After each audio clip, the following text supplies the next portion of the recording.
दोस्तों, स्वागत है आपका मेरे YouTube चैनल इंग्लिश बाबू पर। और आज मैं फिर हाजिर हूँ आपके साथ एक नई स्टोरी लेकर। और दोस्तों, आज जो स्टोरी मैं आपके लिए लेकर आया हूँ बड़ी प्यारी, बहुत ही मनोरंजन से भरपूर ये कहानी है। सुनने में आपको बहुत मज़ा आएगा। उसके अलावा आज की इस स्टोरी में आपको कई सारे नए इंग्लिश के वर्ड मीनिंग सीखने को मिलेंगे, उनकी करेक्ट प्रोनाउंसिएशन के बारे में पता चलेगा। और दोस्तों, हमेशा की तरह जो इसका ग्रामर का पार्ट है उसे बिल्कुल डिटेल में कवर करेंगे, तो एक एक स्ट्रक्चर को आप बहुत अच्छे से समझ पाएंगे। और दोस्तों, ये जो कहानी है इसके अंदर आपको ग्रामर के कई सारे नए स्ट्रक्चर्स भी देखने को मिलेंगे। आमतौर पर जो स्टोरीज़ होती हैं वो पास्ट इंडेफिनिट में आपने देखी होंगी, लेकिन आज की जो कहानी है इसके अंदर पास्ट इंडेफिनिट के अलावा भी आपको कई और स्ट्रक्चर्स देखने को मिलेंगे। तो दोस्तों, मेरी आपसे रिक्वेस्ट है आप कहानी को बिल्कुल ध्यान से सुने। तो चलिए इसको शुरू करते हैं। और सबसे पहले कहानी का टाइटल देखते हैं। कहानी का टाइटल है पिक्चर ऑफ डेथ। क्या मतलब हुआ दोस्तों? पिक्चर का मतलब होता है घड़ा या सुराही, उसे पिक्चर कहा जाता है। डेथ का मतलब मृत्यु। पिक्चर ऑफ डेथ मतलब कि मृत्यु का घड़ा, या कह सकते हैं मृत्यु की, मौत की सुराही। तो दोस्तों, ये आज की इस कहानी का टाइटल है, शीर्षक है। और अब मैं इसे पढ़ना शुरू करता हूँ। आपसे रिक्वेस्ट है कहानी को ध्यान से सुने, और यदि अच्छी लगे तो आप इसे लाइक ज़रूर करें। तो चलिए इसको शुरू करते हैं। It was the king's birthday. क्या मतलब हुआ दोस्तों? ये जो वाक्य है ये सिंपल पास्ट का वाक्य है। और सिंपल पास्ट का मतलब होता है जब हम पास्ट में कोई ऐसा वाक्य बनाते हैं जहां वॉज या वर्ब का प्रयोग हेल्पिंग वर्ब के रूप में किया जाता है, साथ में नाउन या एडजेक्टिव को लेकर वाक्य बनाया जाता है। और जब हम प्रेजेंट, सिंपल प्रेजेंट या सिंपल पास्ट में कोई वाक्य बनाते हैं तो वहाँ पर कभी भी वर्ब का प्रयोग नहीं किया जाता है। और यही कारण है इस तरह के जो वाक्य हैं उन्हें नो एक्शन सेंटेंस भी कहा जाता है। यहाँ किंग के बाद एपिस्ट्रोफी एस है, जिसका मतलब का, की, के होता है। जब हम किसी नाम या व्यक्ति के साथ कुछ जोड़ते हैं तो एपिस्ट्रोफी एस का यूज़ किया जाता है। किंग्स बर्थडे मतलब राजा का जन्मदिन। तो क्या अर्थ हुआ? It was the king's birthday मतलब कि राजा का जन्मदिन था। The whole kingdom celebrated. दोस्तों, ये जो वाक्य है ये पास्ट इंडेफिनिट का अफर्मेटिव वाक्य है।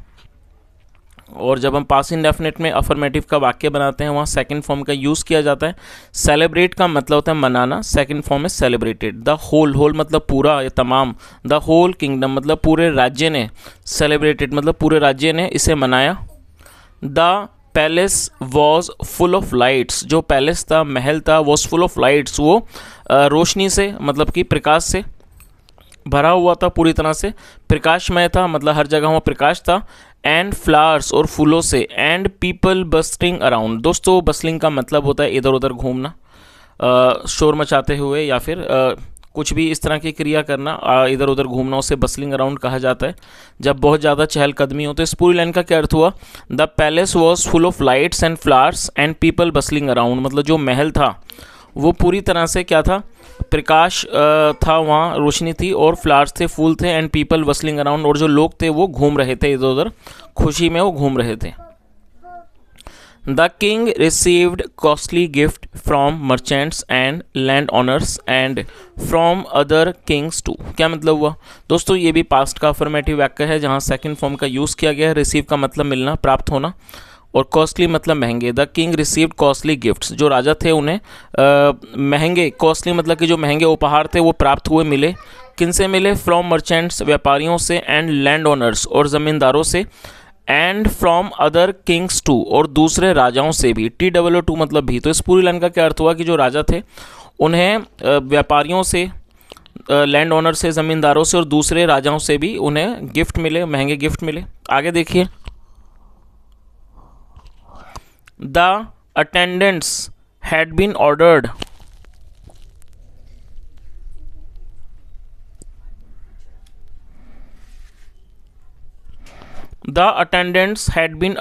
to take very good care of all the gifts and ensure that they suffered no damage। क्या मतलब हुआ दोस्तों? ये जो वाक्य है इस वाक्य में देखिए हैड बीन के साथ थर्ड फॉर्म का यूज़ किया गया।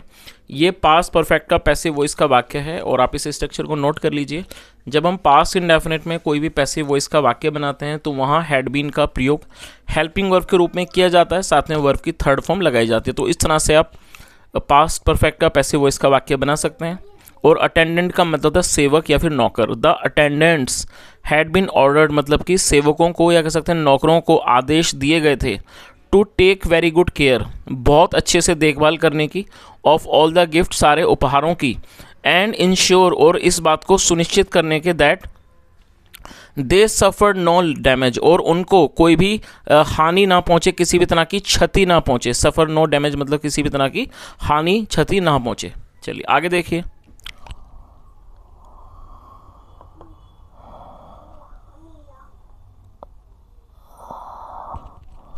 The king was particularly fond of a set of pictures which were used for huge bouquet of flowers। क्या मतलब हुआ? The king was particularly fond of है।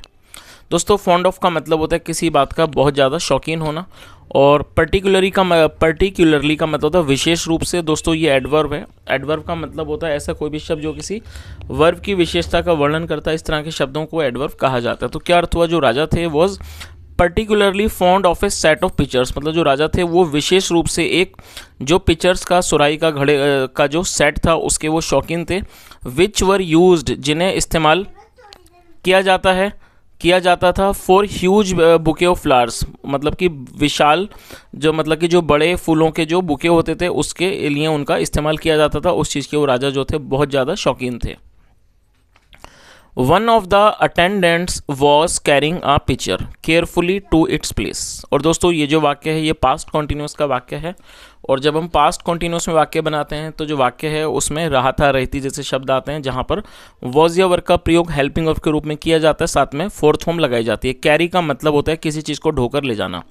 वन ऑफ द अटेंडेंट्स मतलब कि एक सेवक, क्या कह सकते हैं, एक नौकर, वॉज कैरिंग ले जा रहा था, अब पिक्चर एक घड़े को एक ले जा रहा था उठा के, केयरफुली ध्यान से, टू इट्स प्लेस उसके स्थान पर उस ले जा रहा था।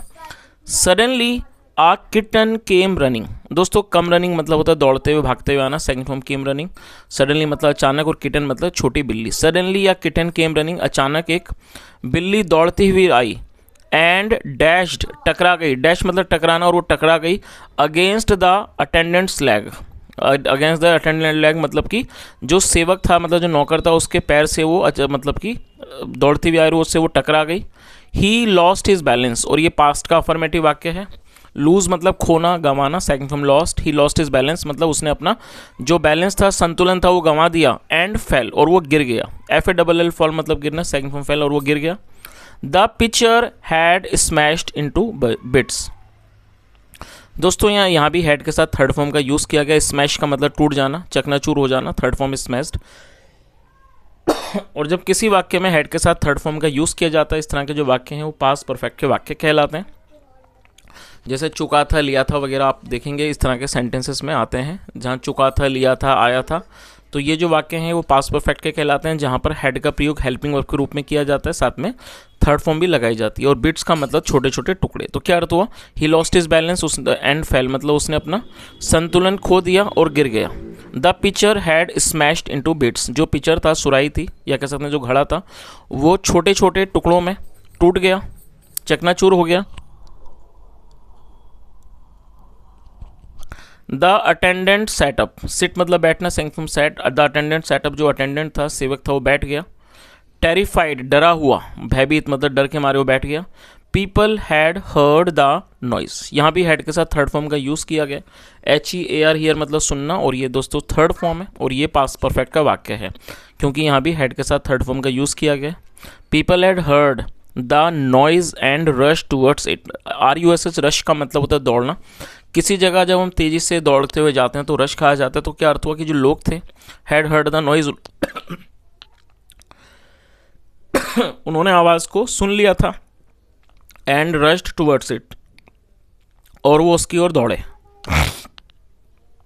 द किंग ऑल्सो केम, जो राजा थे, पानी दो जरा, पानी देना।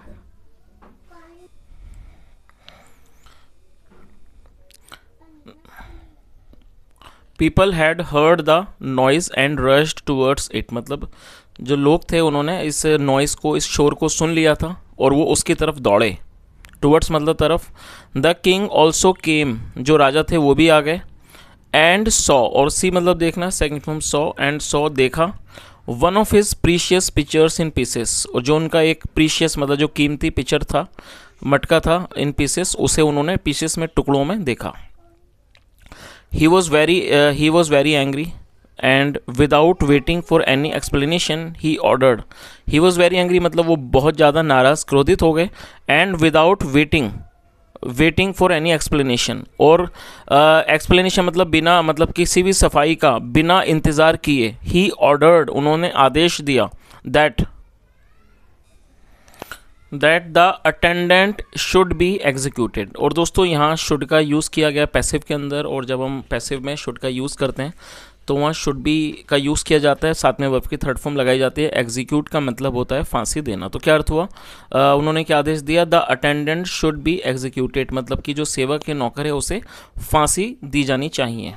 ही would listen to no plea for mercy, और मर्सी का मतलब दया, लिसन मतलब सुनना, he would listen no plea, और प्ली का मतलब होता है याचिका किसी भी चीज़ के लिए, उसे प्ली कहा जाता है। He would listen to no plea for mercy मतलब वह दया के लिए कोई भी याचिका को या किसी भी तरह की अर्जी को नहीं सुनेंगे।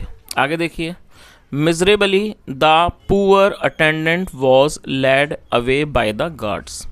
दोस्तों ये भी पास्ट इंडेफिनिट का पैसिव वॉइस का वाक्य है, जहाँ पर वॉस के बाद थर्ड फॉर्म का यूज़ किया गया है। LEAD लीड का मतलब ले जाना, थर्ड फॉर्म में लेड। तो क्या अर्थ हुआ, और मिजरेबली एडवर्ब है जिसका अर्थ होता है दयनीय रूप से। दयनीय रूप से जो गरीब अटेंडेंट था, सेवक था, या कह सकते हैं जो बेचारा सेवक था, वॉज लेड उसको ले जाया गया, अवे उसको दूर ले जाया गया, बाय द गार्ड्स के द्वारा, सुरक्षा कर्मियों के द्वारा।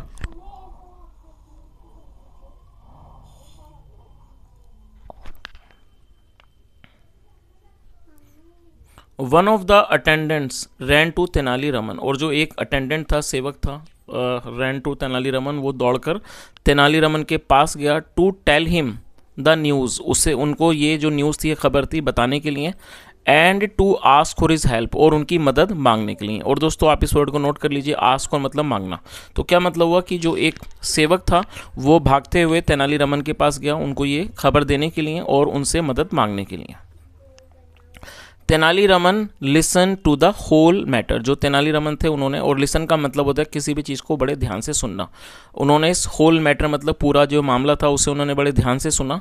एंड देन और फिर डिसाइडेड उन्होंने फैसला किया, टू सेव बचाने का, the life of the poor attendant मतलब उस गरीब अटेंडेंट की, सेवक की जीवन को बचाने का उन्होंने फैसला किया। चलिए आगे देखिए, दैट नाइट मतलब कि उस रात, he went to the prison.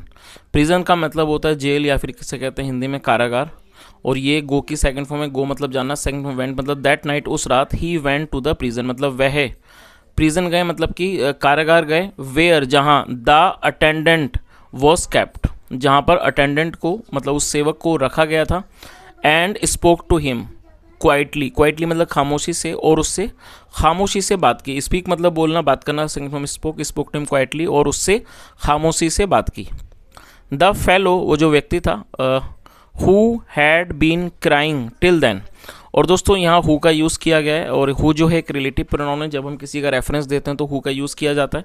और ये जो वाक्य है यहाँ पर हैड बीन के साथ फोर्थ फॉर्म लगाई गई है, ये पास्ट परफेक्ट कॉन्टिन्यूस का वाक्य है। पास्ट परफेक्ट कॉन्टिन्यूस का मतलब होता है जहाँ हम ये दिखाते हैं पास्ट में कोई क्रिया लंबे समय से चल रही थी, हो रही थी, और उसके बाद वो जारी थी, तो इस तरह का जो वाक्य है वहाँ हैड बीन के साथ वर्ब की फोर्थ फॉर्म लगाई जाती है, और जो इस तरह के वाक्य हैं वो पास्ट परफेक्ट कॉन्टिन्यूस के वाक्य कहलाते हैं। तो आप इसके स्ट्रक्चर को भी नोट कर सकते हैं, जब हम पास्ट परफेक्ट कॉन्टिन्यूस में कोई भी वाक्य बनाएंगे तो वहाँ हैड बीन के साथ वर्ब की फोर्थ फॉर्म लगाई जाती है। तो क्या अर्थ हुआ, द फेलो मतलब वो व्यक्ति, who had been crying till then मतलब जो तब तक रो रहा था, रोता आ रहा था, वाइप्ड हिज टीयर्स, वाइप मतलब पहुंचना, सेकंड फॉर्म वाइप्ड, डब्ल्यू, और आप इसे नोट कर लीजिए, WIPE, वाइप पहुंचना, second form wiped his tears, उसने अपने आंसू पहुंचे, एंड नॉडेड हिज हेड, और नॉड का मतलब हाँ में सिर हिलाना, और नॉडेड हिज हेड उसने अपना सिर हिलाया।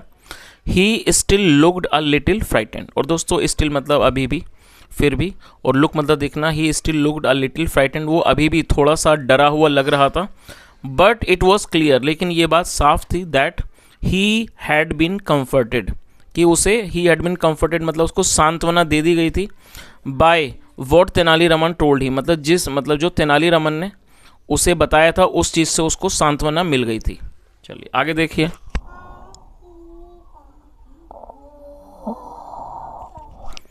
The next morning he was led to the gallows. और दोस्तों ये भी पास्ट इंडेफिनिट का पैसिव वाक्य है, पैसिव वॉइस में वाक्य है जहाँ वॉस के साथ थर्ड फॉर्म लगाए गए।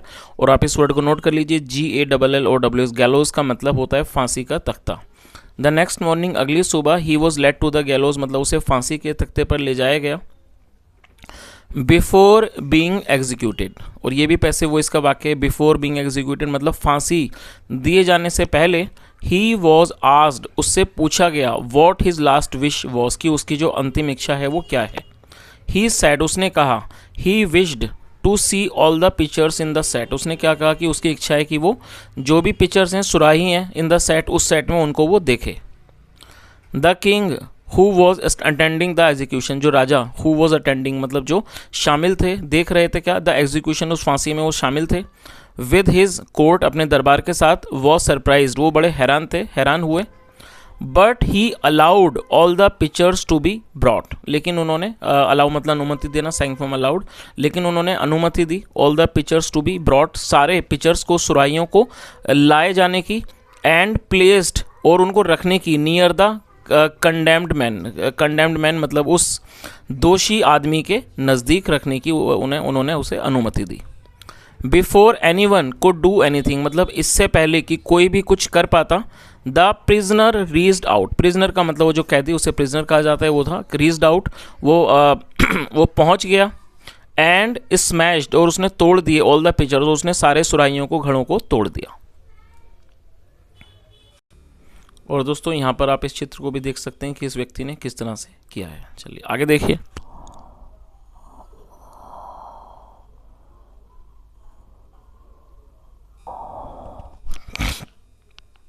The king screamed in fury, दोस्तों आप इन वर्ड्स को नोट कर लीजिए।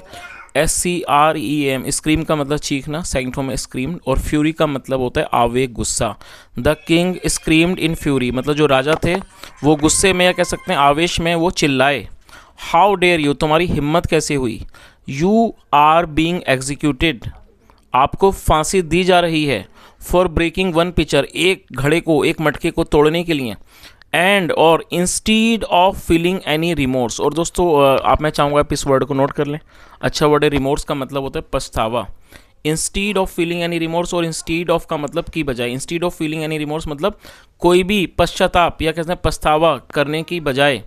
यू हैव स्मैश्ड, आपने तोड़ दिए हैं, ऑल ऑफ देम, आपने उन सबको तोड़ दिया। वाई, क्यों। और यहाँ आप इसे नोट कर सकते हैं, ये प्रेजेंट परफेक्ट का वाक्य है, और जब हम प्रेजेंट परफेक्ट में कोई वाक्य बनाते हैं तो वहाँ हैव के साथ थर्ड फॉर्म लगाई जाती है। आगे देखिए। The attendant bowed low and said humbly, bow का मतलब सर झुकाना, जो अटेंडेंट था उसने नीचे सर झुकाया। एंड सैड हम्बली, और उसने हम्बली मतलब विनम्रता से कहा, योर मजेस्टी, महाराज, I am only an attendant, मैं सिर्फ एक सेवक हूँ। And I am going to die, और मैं मरने जा रहा हूँ। फॉर ब्रेकिंग वन पिक्चर, एक घड़े को तोड़ने के लिए। I am just trying to save, मैं कोशिश कर रहा हूँ, टू सेव बचाने की, माई ब्रदर अटेंडेंस, जो मेरे जो सेवक, जो बाकी जो नौकर या कैसे सेवक भाई हैं उनको बचाने की मैं कोशिश कर रहा हूँ। आई विल डाई, मेरी मृत्यु हो जाएगी। बट नाउ, लेकिन अब, none of them will have to die if you break से पिक्चर, तो उसने क्या कहा कि बट नाउ अब none of them will have to die मतलब उनमें से किसी को भी मरना नहीं पड़ेगा। If he breaks a picture, यदि उनमें से कोई भी किसी पिक्चर को, मटके को तोड़ देता है तो उनमें से किसी को भी मरना नहीं पड़ेगा। The king realized the injustice, दोस्तों रियलाइज का मतलब होता है किसी चीज़ का एहसास होना, सेकंड फॉर्म रियलाइज्ड, और इनजस्टिस नाउन है जिसका मतलब होता है अन्याय या फिर नाइंसाफ़ी। तो क्या अर्थ हुआ, the king realized the injustice मतलब जो राजा थे उन्हें इस नाइंसाफ़ी का, अन्याय का एहसास हुआ। Of what he was about to do, जो वो करने वाले थे। एंड स्टॉप्ड द एग्जीक्यूशन, और उन्होंने फांसी को रोक दिया। तो दोस्तों ये आज की एक छोटी सी कहानी थी, और मैं उम्मीद करता हूँ कहानी आपको अच्छी लगी होगी, साथ में आपने कुछ सीखा होगा। और यदि कहानी अच्छी लगी हो, मेरा पढ़ाने का प्रयास अच्छा लगा हो, तो आपसे रिक्वेस्ट है वीडियो को लाइक करें, शेयर करें, चैनल को सब्सक्राइब करें, और कुछ सुझाव हो तो कमेंट में बताएं। सुनने के लिए thank you so much, have a nice day and bye.